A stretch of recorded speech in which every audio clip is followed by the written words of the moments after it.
postoji stvar koja možda vam padne na pamet da je nema ovde. 100 dinara hladna vinana, 100 dinara. 100 dinara hladna! Samo počita tutijana ovde. Izvolite.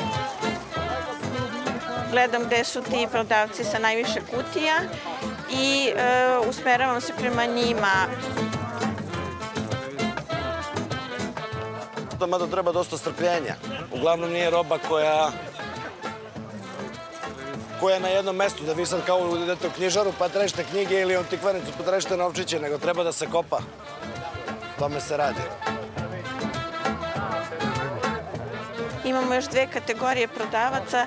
To su ljudi koji čiste tavane, podrume, znači starih napuštenih kuća, stanova, donose robu. I imamo kategoriju ljudi koji svoje stvari ne žele ih više, višak su im, imaju duplikate.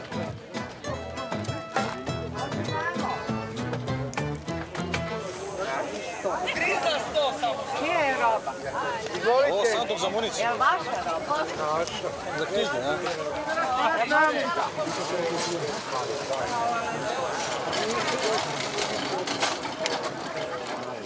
Kad sam ja počeo, to je bilo možda pre sad skoro 50 godina. Bila je čuvena Zemunska bulja pijaca za koju sam jedino znao i na koju smo odlazili samo nedeljom. I to je bilo bogatstvo boja, sadržaja i svega ostalog. Tako da je to bilo čudo u to vreme. Kasnije se to malo proširilo na ostale pijace po gradu i na ostale pijace u ovoj Srbiji. Tako da su svi sad veći vašari po gradovima u Srbiji, postale ozbiljne od bulje pijace.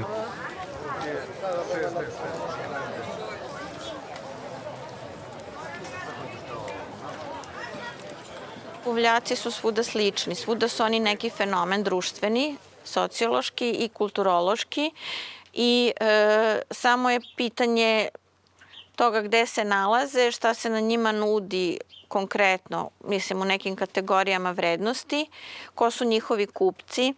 Mi i ovde imamo na najlonu kupce koji dolaze izuzetno rano i traže antikvitete, umetnička dela i sve te razne stvari koje se kasnije zaista jako skupo prodaju. Ja sam u onom nekom rangu srednjih, meni nije bitno da uhvatim antikvitet ili neko umetničko delo nekog poznatog umetnika. I to kad bih našla, najpre bi sačuvala za sebe, a ne za dalju prodaju.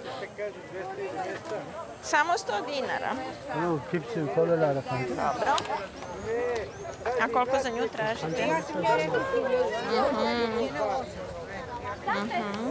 Dobro. Lepa je. Evo ja da prošetam pa. Hvala vam. Pijaca je zanimljiva zato što vi nemate osjećaj kao kad ste u muzeju pa to gledate sa strane, ne smete da pipnete, ne smete da priđete. Vi se na pijaci osjećate tako da svaki taj komad koji je na prodaju uzmete u ruku, gledate ga, okrećete ga i onda ga vratite ili kupujete tu stvar koja postaje deo vaše kolekcije, vašeg života, vašeg sveta. Tako da je to jedna zanimljiva stvar pijace kao arheološke situacije.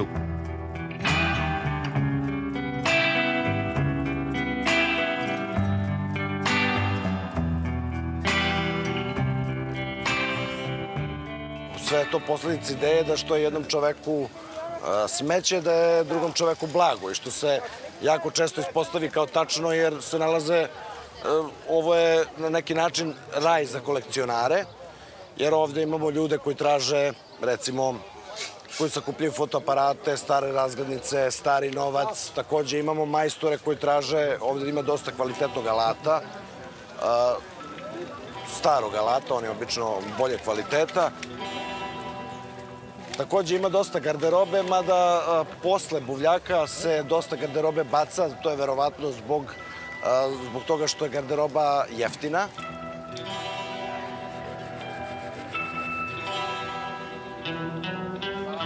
$100 knjiga, biramo.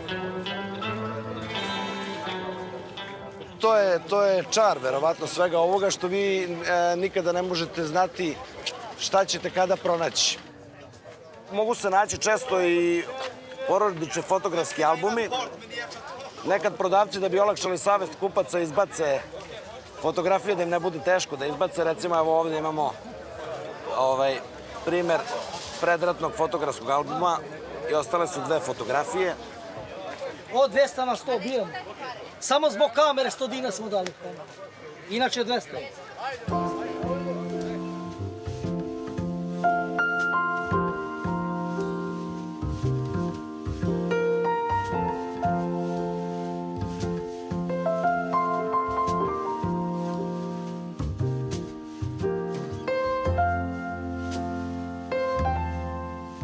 Pa malo su mi potrebni bolji uslovi za zvuk, ali ovo po drugim detaljima vidim da nije duvano staklo, da je liveno, jer vidi se trag kalupa na nožici, malo je deblje.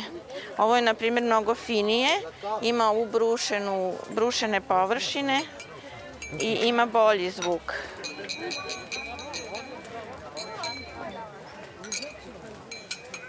Mislim da je ovo sve nemačko staklo.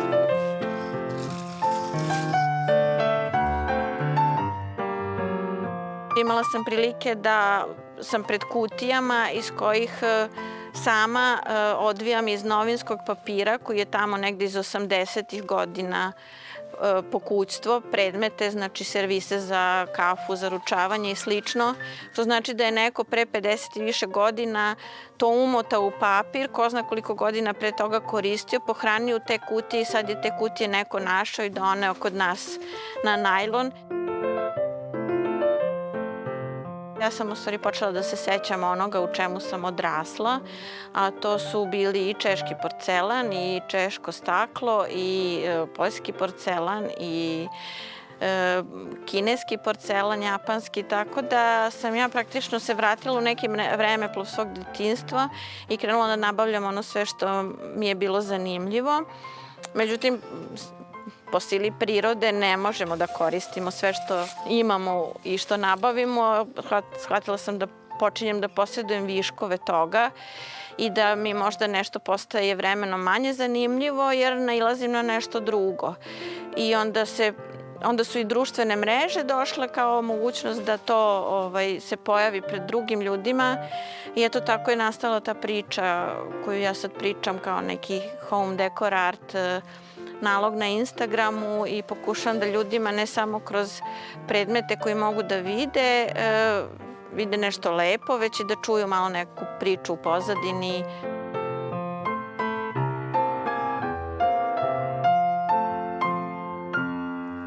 Za knjige je mene interesantno, ja često kupujem knjige. Knjige su najjeftinije kada je oblačno i kada počne kiša, zato što ako pokisnu propadaju kao roba, pa je onda isplativo da se prodavcu da spusti cenu da mu sva roba ne bi propala.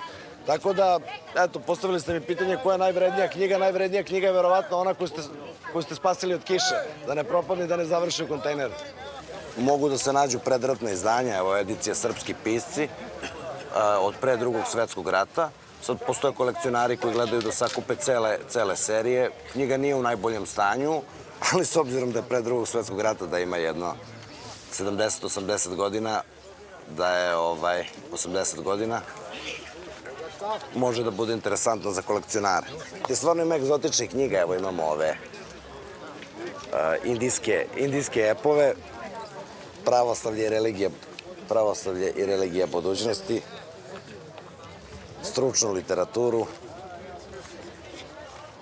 partizanske bajke Branka Ćopića.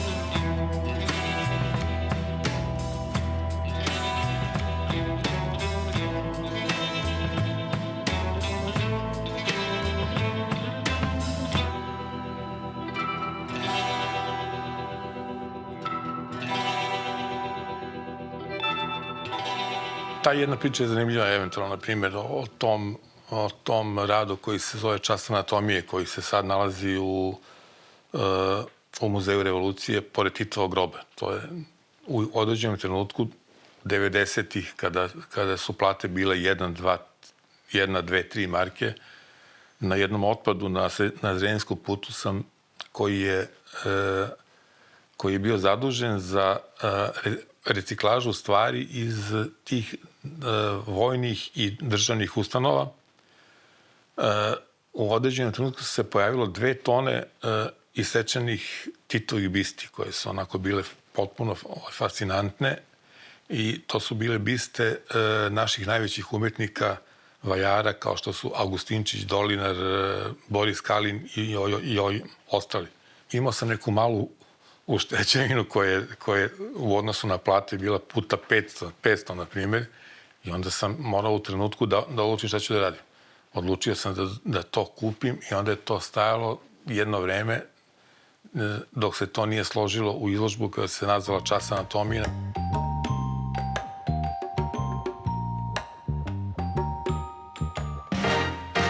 To je izgledalo toliko potresno ili to oslikavalo sam odnos države i raspad države i svega toga što se odešavalo posle Titove smrti i sa državom i sa nama.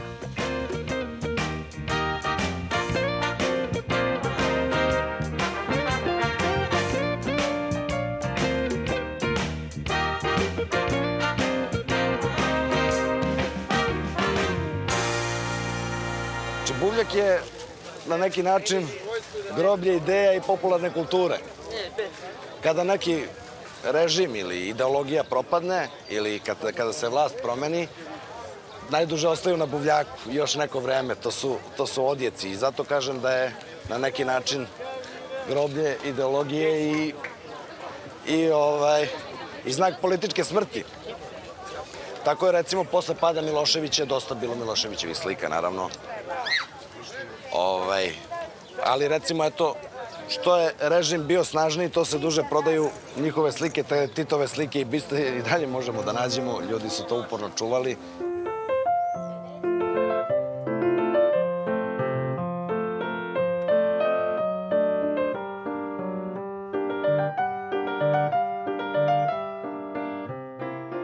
Josip Broz je bio na vlasti 35 godina, izdao je toliki broj sabranih dela i toliko monografija je o njemu objavljeno, toliko skulptura je napravljeno sa njim, tako je bilo i sa bistama Lenjina. Mislim, to je ogromna zemlja, svako je morao da ima bistu Lenjina, svako je morao da ima njegova sabrana dela.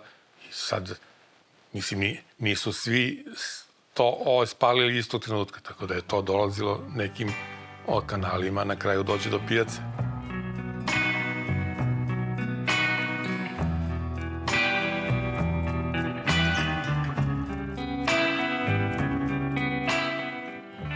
Postojao jedan period kada je vladao Staljin i kad je posle njegove vladavine, kad su te knjige i biste bile uništavane potpuno, tako da Staljina ima vrlo malo. Zbog velikog interesovanja za taj period pojavile su se livnice u Kini koje su sad lile o Staljinove biste, koje su se pojavile da bi tu želju za posjedovanjem kolekcionara ispunili.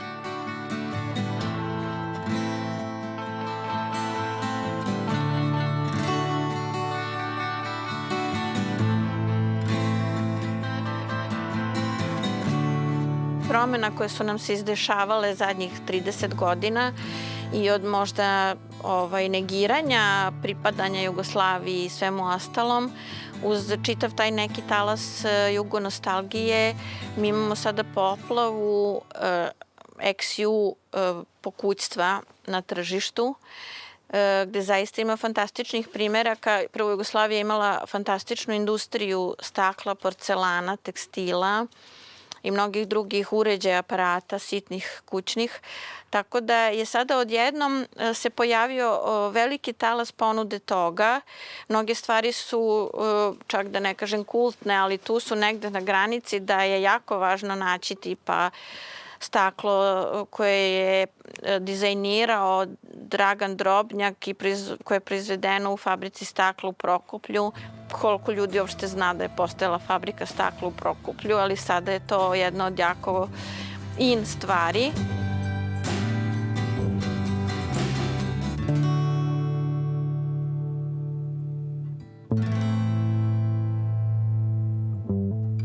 Buvljak predstavlja mozaik prošlosti. Jedno vreme je jako puno bilo uniformi delova, uniforme Jugoslovenske narodne armije, spomenica, ordenja. 90. godina i početkom 2000-ih bilo je dosta robe iz Rumunije, bilo je slika Čaušeskog, bilo je njegovih bista. Bukvalno je pokazivalo mene, ideološke, političke, istorijske, šta je u nekom trenutku prodajno, a šta nije.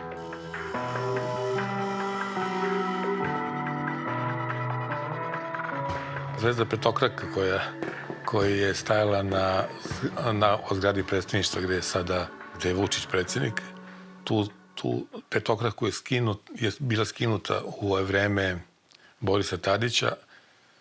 Odneta je prvo u podrum, onda su je odneli na otpad i gde je završila. Onda su me ti momci sa otpada pozvali, rekli stigla je zvezda, ja sam otišao, prepoznao o čemu se radi, pošto je ista takva skinuta za vreme Vuka Draškovića kad su osvojili vlast u Beogradu sa Skupštine grada.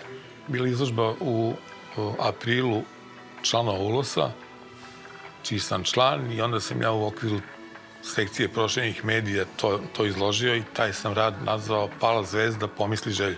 U oktobru je grad otkupljivao radove za muzej grada i onda su otkupili taj rad. Tako da cela ta priča i put zvezde od vrha predsedništva do otpada i do muzeja grada je onako zanimljiv. Vidim i ono što treba i što ne treba. Čak i se predviđa. Evo recimo kako izgledaju knjige i onda se to gleda i moguće se nađe nešto vredno. Mislim, svaka knjiga nekome vredna, ali šta je kome interesantno. Zbog ideoloških razloga lokalne biblioteke su izbacivale monografije koje su obrađivale Drugi svetski rat, određeni okruzi, srezovi, gradovi u Nobu ili Noru, pošto je sad to postala na neki način, u nekom periodu naše istorije, postala neželjena istorija. To je završilo na Buvljaku. Recimo, pronašao sam knjige gde su zapisana svedočenja učesnika iz Zapadne Bosne o prvim danima Drugog svetskog rata, o pokoljima, o početku ustanka, koje nisu pisali, izgleda da nije bilo partijske redakcije tih tekstova, zato što su ljudi iskreno prikazivali i to je dosta slično onome što je Ćopić pisao u svojim delima i kupio sam 10-ak tih knjiga i poklonio sam kolegi koji radi u arhivu Jugoslavije da to završi, ako naravno nemaju to već u svom knjižnom fondu.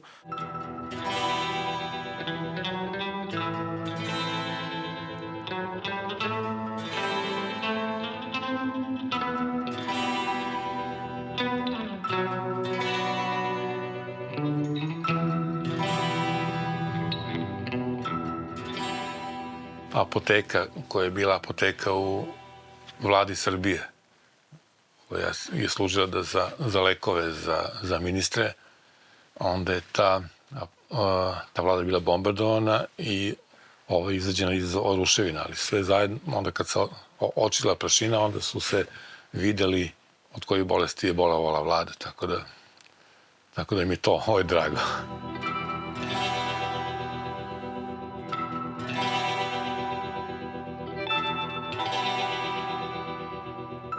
Meni se recimo desilo da sam pronašao na Buvljaku i to je verovatno bila posledica čišćenja biblioteke, neke zatvorene lokalne bolnice ili medicinske stanice, gde sam našao časopis Arhiv Srpskog lekarskog društva, brojeve od 1900. do 1912. To su godišnji brojevi, či knjige stare preko 100 godina i pošto je počinjala kiša, mogle su da budu bačene jer pokisle knjige nikom ne bi bile korisne i pošto su bile jako jeftine, ja sam kupio sve te primerke i onda sam poklonio biblioteci Sanu i mislim da je ovo bio jedan od boljih ulova i da sam nešto doprineo.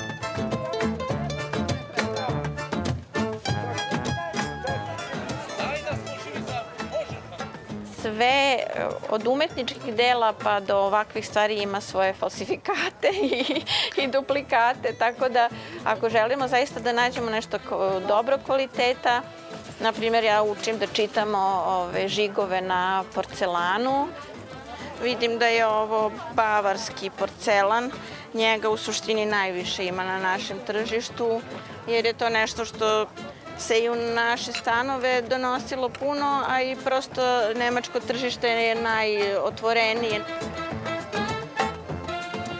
Sa rastom cena, naravno, rastu i ovde cene, mada ne previše. Uvek je pristupačno, naravno, cenkanje može, kod nekog može, kod njega ne može, ali je vrlo interesantno da dolaze ljudi s očekivanjem da dobiju gotovo besplatno i onda mogu da isprovociraju prodavca, onda ako mu pocene robu, onda ne želi da proda ni po višoj ceni.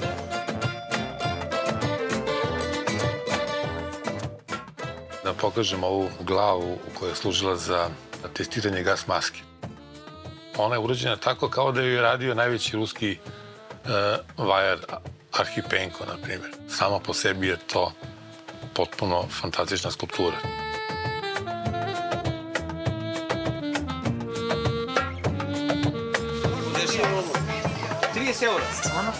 Koliko za vas? Ja mislim da, ličimo na stare fotografije, to.